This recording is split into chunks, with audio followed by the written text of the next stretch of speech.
Oke, kita lanjutkan ya. Jadi berikutnya adalah klasifikasi dari sistem hidrotermal ya. Jadi berdasarkan Sabta Aji tahun 2011, berdasarkan fase fluidanya di dalam reservoir, sistem geotermal ini dibagi menjadi dua ya. Yang pertama adalah single phase system ya, atau single satu fase. Yang kedua adalah sistem two phase ya, atau sistem dua fase ya. Dimana di sistem dua fase ini ada terbagi dua juga ya, vapor dominated system dan water dominated system, dimana vapornya artinya dia di reservoir ini didominasi oleh uap ya, sedangkan di uh, yang kedua water dominated systemnya dia didominasi oleh air. Jadi yang dominan adalah airnya dibandingkan si uap panasnya. Lanjut ya.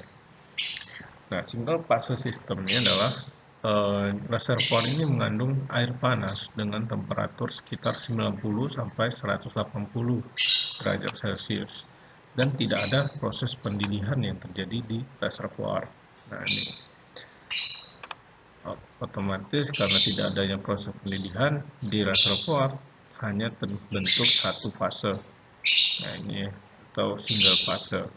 Reservoir pada sistem ini termasuk sistem panas bumi bertemperatur rendah. Jika reservoir ini dibor, maka yang keluar berupa air karena rekahannya masih sangat tinggi. Nah, ini ya. Jadi penyebab kenapa si reservoir ini temperaturnya rendah, hanya terbentuk single fase atau fase air panas saja. Hal ini dikarenakan karena rekahan di reservoirnya ini sangat tinggi. Jadi memang caproknya ini tidak bekerja secara baik ya, karena banyaknya rekahan atau patahan yang menembus si batuan penutupnya, sehingga uh, uh, fluidanya bisa mengalir ke permukaan gitu, sehingga temperaturnya tidak akan bisa mencapai tinggi ya. Nah, itu.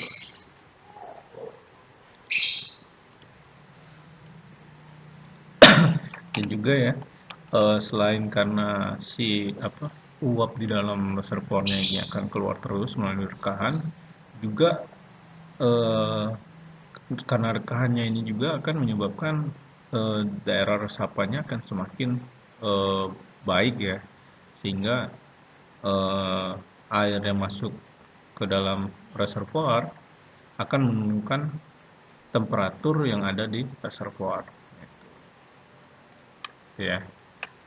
Sehingga terbentuk single fase system atau sistem satu fase. Kita lanjut. Lalu ini adalah two phase system ya. Jadi two phase system memang dibagi dua tadi ya, vapor dominated system sama water dominated system. Lanjut ya. Jadi vapor dominated system ini merupakan sistem tertutup ya, di mana sangat sedikit rechargeable waternya atau rechargeable areanya. Nah, air ini bisa meresap namun sangat lama akibat berputar di reservoir dan tidak ada outflow, sehingga mengakibatkan adanya arus konveksi. Hal ini lama-kelamaan akan mengakibatkan batuan reservoir menjadi homogen dan temperatur maupun tekanan fluida menjadi relatif konstan. Nah, itu ya. Jadi hal ini disebabkan karena minimnya rekahan yang ada di dalam reservoir ya, atau patahannya, sehingga caprocknya ini bisa bekerja dengan sangat baik. Otomatis saat terjadi pemanasan ya dari sumber panas melalui batuan yang ada di atasnya, lalu batuan ini memanaskan lagi batuan reservoir yang ada di atasnya. Nah, itu sehingga fluida yang dipanaskan tadi, karena dia caprocknya bekerja dengan sangat baik, dia tidak bisa migrasi kemana-mana atau berpindah kemana-mana, sehingga dia berputar-putar di dalam reservoir ya, karena tidak adanya outflow ya, sehingga yang terjadi adalah kondisi superheated ya, atau terbentuk uap ya, uap yang lebih dominan ya, atau uap kering.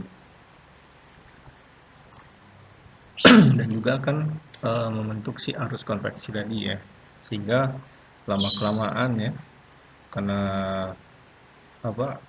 si fluidanya ini terus dipanaskan ya, akan mengakibatkan si reservoirnya, batuan reservoirnya ini menjadi homogen ya, karena adanya efek dari pemanasan dari si fluida ya, atau alterasi lah mungkin kita sebutnya ya.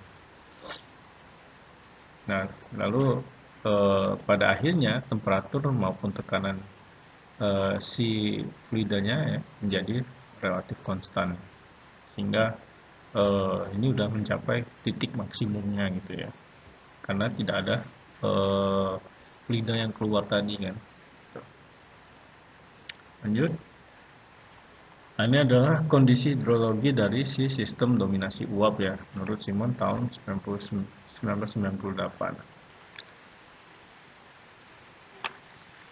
Jadi kurva di bawah ini ya menunjukkan ada hubungan antara tekanan dan temperatur ya, pressure dan temperatur terhadap kedalaman ya.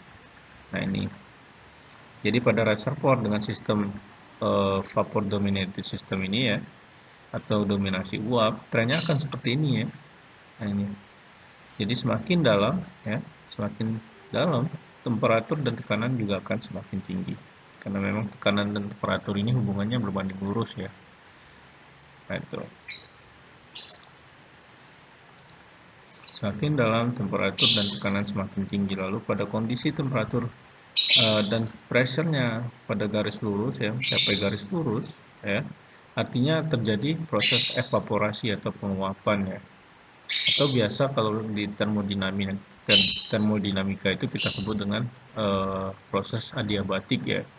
Nah pada kondisi ini biasanya ini adalah menunjukkan si reservoir panas bumi ya. Nah, ini ya.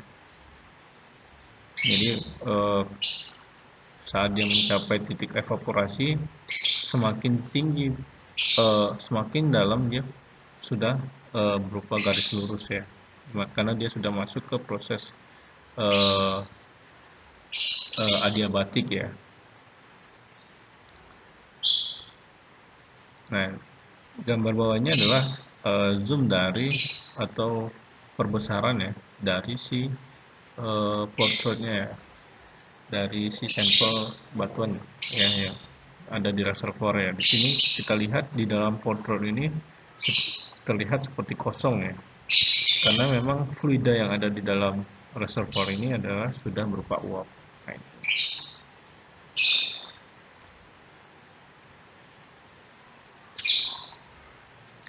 lanjut. Nah ini adalah two-phase system ya, atau water dominated system ya. Jadi sistem didominasi oleh air. Water dominated system ini adalah merupakan sistem yang terbuka ya, yang mana terdapat rechargeable water ya. Reservoir mengandung air dan uap, namun lebih didominasi oleh air. Pada sistem ini terdapat outflow sehingga jenis manifestasinya lebih beragam ya. Adanya outflow dan rechargeable water ini membuat energi terlepas ya, sehingga temperatur dan tekanan di reservoir berubah seiring dengan kedalamannya. Nah, ini.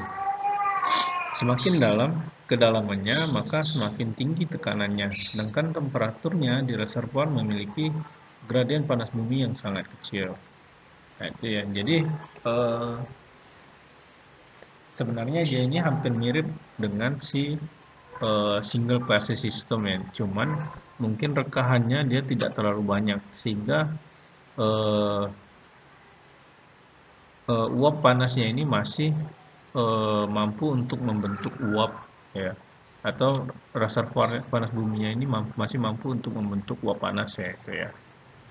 Namun karena adanya rekahan ya, banyaknya rechargeable water dan rekahan, sehingga eh, terjadi outflow ya dari si reservoir ke permukaan, sehingga si manifestasinya lebih beragam ya, jadi jenisnya mungkin lebih banyak.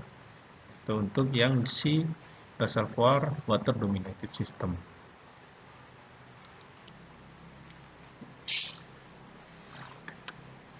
Kita lanjut ya, ini udah habis.